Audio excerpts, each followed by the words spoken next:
We have a special message before we get into Revelation, which will be next week or the following, depending on how far we get through this today. And the staff is taking bets that I won't finish today, so I might just cut it in half and call it a quit, just to prove they're wrong. Nonetheless, today I wanted to start with a new special message for the new year called Overcoming Stressful Days. Overcoming stressful days. And you ask me, well, Pastor Kent, why? Why? Well, the reason is because it's a new year, but also I want to give you 3 reasons why I think that we're heading into a very chaotic and stressful time. And the first is, if you study empires, and there's a book written on this entitled The American Expiration Date, America's Expiration Date by Cal Thomas. And he did a study of all great empires throughout history, and they last about 250 years. And so if you go from 1776, 200 years forward, you're at 1996, correct? 1976, and then you add 50 years, you're at 2026, which means that we're at the 250th year at 2026. So we're moving towards that 250-year expiration date. And when you get to that point, you're ready to kind of fall apart. This is historically what happens to empires. And I think as we're moving towards the middle section of the 2020s to 2030, that area, you're right in the inflection point. And I think we're moving into the inflection point for some other reasons. But there, historically speaking, great nation states only last for 250 years. And so we're looking down the barrel of that. The second reason I think that this year is going to be difficult, and the following, is because of the Jewish Essene calendar. Now, the Jewish Essenes, at the time of Jesus, there were 3 large groups of Jewish believers. The first were known as the Sadducees. And the Sadducees were the group of people that Jesus debated with, and they didn't believe in miracles, the resurrection of the dead, and things like that. And so they're sad, you see. They're the Sadducees.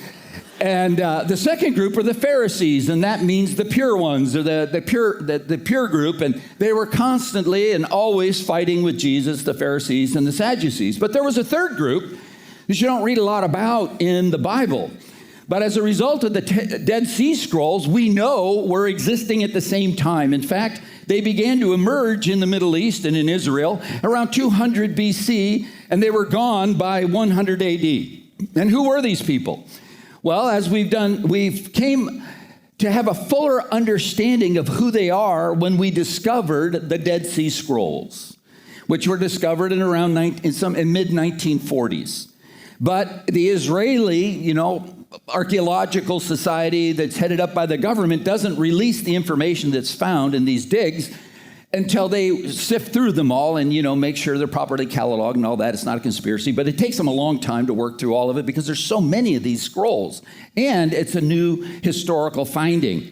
And so we didn't really have access to them. Some scholars did, but not many, until the early, I would say, 1990s. And by the time scholars were able to read it, sift through it, they were able to publish their understanding of it. And so if you have a Bible commentary, especially a New Testament commentary, that was published before, let's say, 2010, it's probably antiquated because it doesn't have any of the information on the Dead Sea Scrolls that we've had come to the surface. And what were the Dead Sea Scrolls? It's a community in the desert known as Qumran. And Qumran, you'll hear that term battered about, is a group of Essenes. And the Essenes were the most conservative of the Jewish people in that time period. Many scholars believe that John the Baptist was an Essene because he comes from the desert region, and he's preaching the kind of messages that the Essenes preached. And they divided from the Pharisees at 200 BC over a fight concerning the Jewish calendar. So if you know anything about the Jewish calendar, there's 2 calendars, and they're always fighting even to this day. But the separation was that the original calendar, or the Essene calendar, the one that was preserved by Zadok the priest under David the king, is the one they think and believe is the true calendar. Whereas the Pharisees and those who followed the others who split away from the Zadok calendar, so the original was the Zadok calendar, think of it that way. That's not the technical term, but I'm trying to give you layman's stuff so we don't get lost in all the words that make sense. They split away, and they have the new calendar. Now, The old calendar, which the Essenes followed, predicted the coming of the Messiah to be in the first 7 years of the Jubilee that began, which was the time that Jesus Christ was born.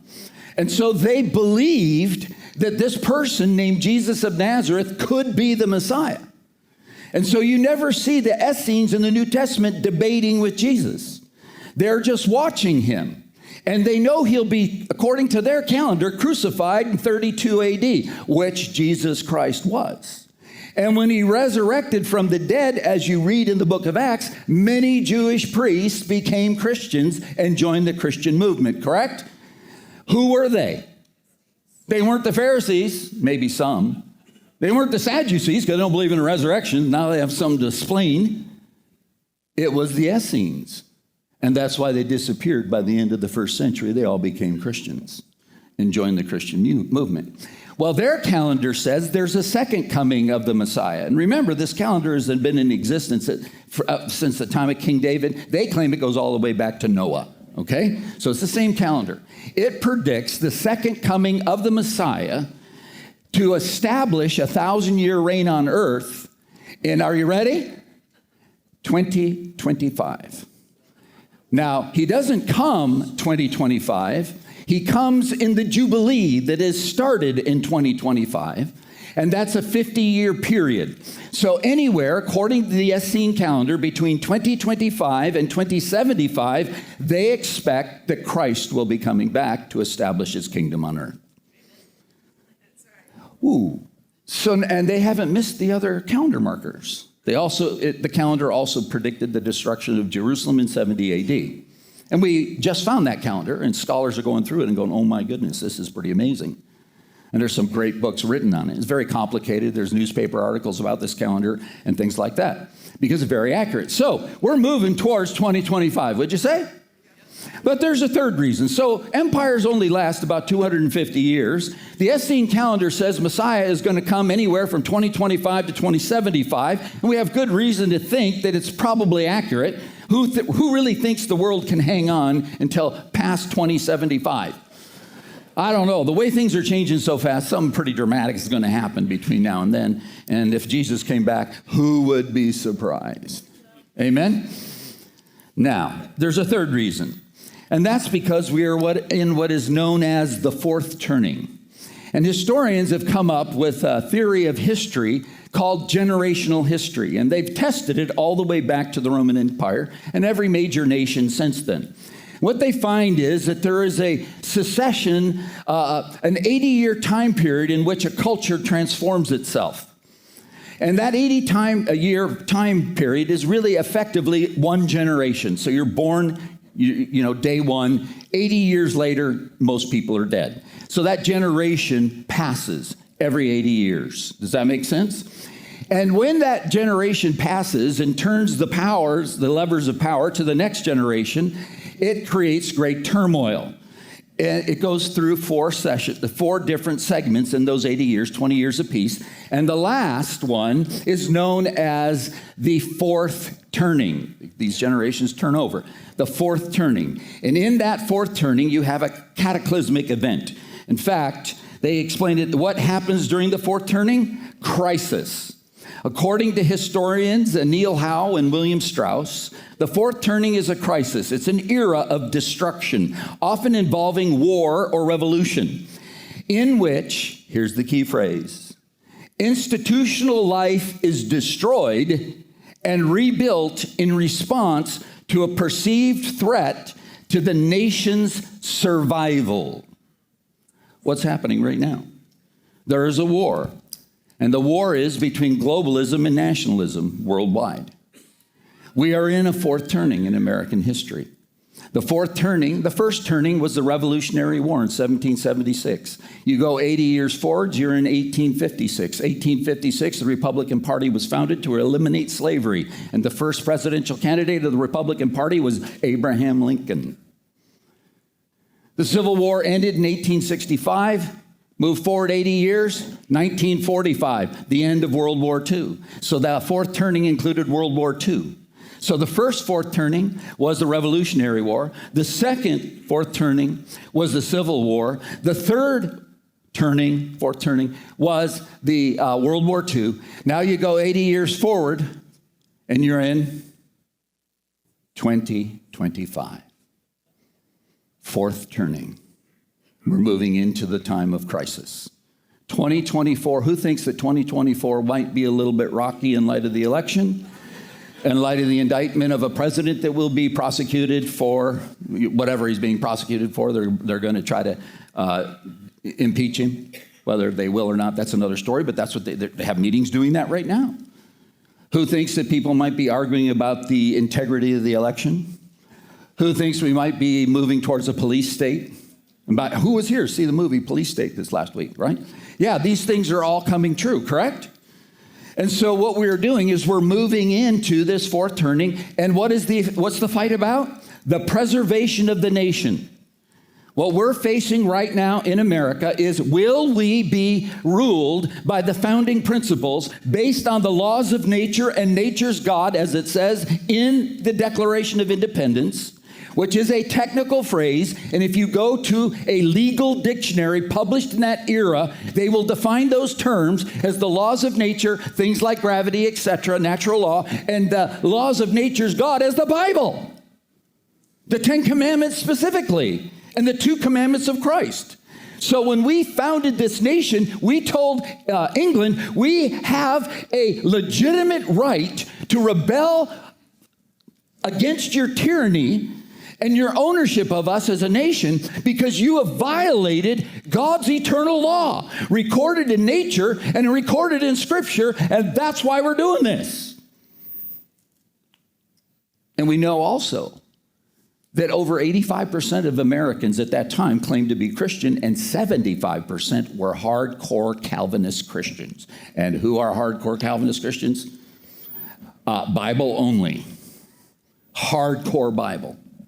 They understood. The first Supreme Court Justice, John Jay, was part of writing the Constitution, and he was a hardcore Christian. And James Madison, who is known as the writer, the actual writer of the Constitution. Jefferson probably wrote the Declaration with Ben Franklin's help and others, but Madison wrote the Constitution. He was discipled by the president of Princeton, who was a hardcore Christian, and discipled over 30 congressmen and a number of senators, and James Madison, the president. These were all Christians. And so the battle that we're facing in America right now, we're right in the middle of it, and we're seeing it, is, will we continue to be a Christian nation? A nation founded upon the laws of nature and nature's God, where we believe in the dignity of the human being and the value of their life. And so we have what? We have a war that cost us 325,000 people's death, known as the Civil War, to stand for the importance and the integrity of human life. And that we will live our life not part of a global regime, but self-governed by a national heritage. Versus an atheistic, Marxist, international global order. That's what this is about. It's not about politics. It's not about Republicans and Democrats. It's about the soul of the nation and its conscience. What will determine right and wrong in this nation going forward? Will it be the laws of nature and nature's God and the heritage that we have inherited from our forefathers? Or will we go into social Marxism and full Marxism and tyranny and domination by a world government? Well, what does the Christian want to do?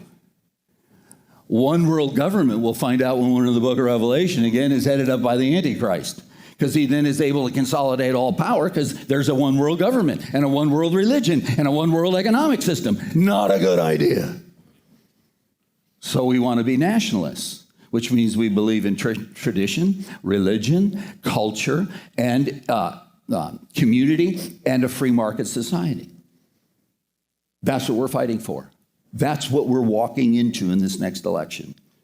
The present administration is signing off our right to legally determine our own medications to the World Health Organization. They have actually written the document that they're trying to get all the other countries to sign. It was submitted in the UN about 6 months ago. We voted in favor of it, but it didn't pass. Guess why? Because a bunch of small little countries in Africa said no. We've seen the way this Gates stuff has helped us, and it's been poison. And you're just going to give it to all of us against our will. So this present administration has given up our rights to medical freedom. They just haven't been able to pass it into international law. That's what we're fighting for. That's what's going on right now. That's what's happening in the world. So I think there might be some stressful days. Amen? But let me add one more thing. Since you guys love this stuff, you sickos. Anyone ever heard of Raoul Pal? Okay, he used to be the European director of Goldman Sachs.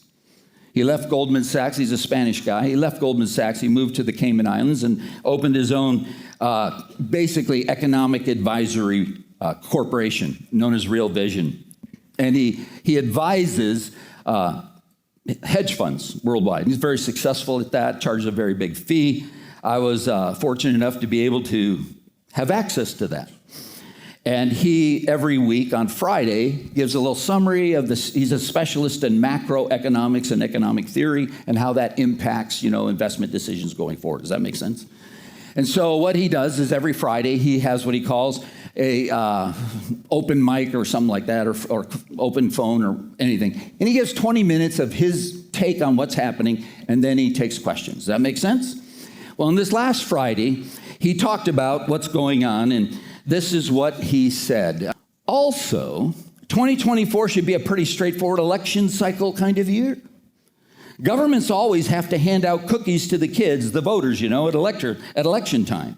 And this year will be no different. And Janet Yellen has been obviously offsetting the quantitative tightening by managing the Treasury General Account and the issuance. In other words, they're tightening over here, raising rates, but over here they're loosening under the cover of how they issue the bonds and how they manage the Treasury. So it actually looks like it's being tightened here, and you're all paying the price for that while they're loosening it here, and the big guys have access to the cash. Does that make sense?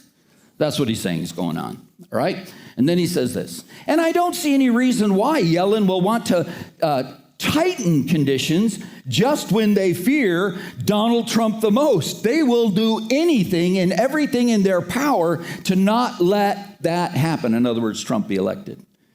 They want the stock market and the economy to be as strong as possible, so expect plenty of effort to manage things in order to win your vote. Now remember, I'm just talking about elections. I've mentioned this before, but it bears repeating again. Listen carefully. Artificial intelligence is going to be the new participant in the election, and you are going to lose your minds. Many countries around the world, not just the United States, have elections coming up, and artificial intelligence will play a part. Nothing you see, nothing you hear, nothing you read, and none of the people you talk to online, none of them may be real. He's not really caring about the politics. He lives in the Cayman Islands. That's why he moved there. Interesting story he has. But nonetheless, he says this, but it may not be real. So he says this, and it may look like it's me talking to you, but it's probably AI, unless it's on our authentic channel or my personal Twitter feed or our Real Vision platform behind the paywall. If you find clips of me online saying crazy things, don't trust it. Not that he's above saying crazy things, but his point is, don't trust it. Don't trust anything you see. Also, you will lose your mind. You will hate your neighbors. You will hate your brother. You will hate your sister. Your wife won't even talk to you, all because of the anger and resentment this election cycle is going to bring about, especially because of the interference with artificial intelligence. My guess is I will keep warning you about that outcome. But the tech companies, which are behind all of this, are going to get sued by the government like the banks did after 2008 banking crisis.